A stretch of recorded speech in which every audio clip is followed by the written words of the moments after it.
Diqqat, tezkor xabar. O'zbekiston terma jamoasi futbolchilarining o'yini qanday baholandi? Assalomu alaykum, hurmatli tomoshabin. Kanalimizda yangi bo'lsangiz, obuna bo'ling va video roliklarimizga like bosing. Izohlarda o'z fikrlaringizni qoldiring. Bir-biringizga hurmatda bo'ling va haqorat qilmang.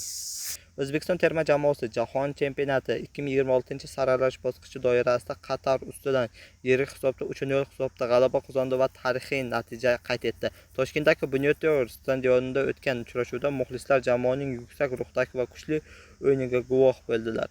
Bu g'alabada bir qator futbolchilar o'z o'yini bilan alohida ajralib turdi. Jumladan, Jamshid Iskandarov o'yindagi ta'sirchan harakatlari bilan Sofyaskori talqinida eng yuqori baholangan futbolchi bo'ldi, 8.1 ball va 62-daqiqada zaxiradan maydonga tushib, ham Eldor Shomurodov ham Igor Sergeyevning gollariga assistentlik qildi.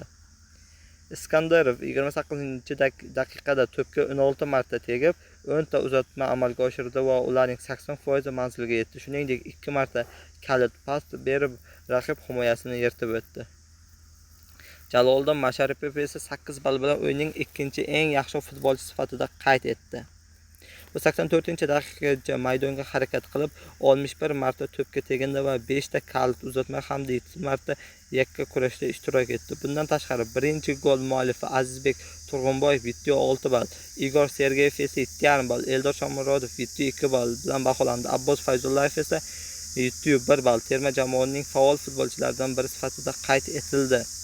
Eng kam baholangan futbolchilar orasida Hojimat Erkinov 6.4 ball, Abdurauf Bo'riyev 6.6 ball va futbolchilar zaxiradan tushgani bois kamroq faoliyat ko'rsatishdi. O'tkir Yusuf va Sherzod Nasrullayev baholari esa 6.7 ball. Qatar terma safida eng yaxshi natijani esa Abdulla Yusuf qayd etdi, 7 ball. Eng yomon baholangan futbolchi esa Muhammad Nosir 6.2 ball etib belgilandi.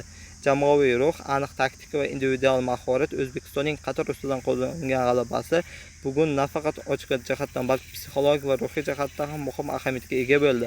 JC 2026 oldida esa shunday ishonch o'yinlar bizni katta maqsadlarga boshlab boradi, deyiladi xabarda. Shu bilan yangiliklarimiz o'z sohasiga ketdi. Kanalimizga yangi bo'lsangiz obuna bo'ling va video roliklarimizga like bosing. Izohlarda o'z fikrlaringizni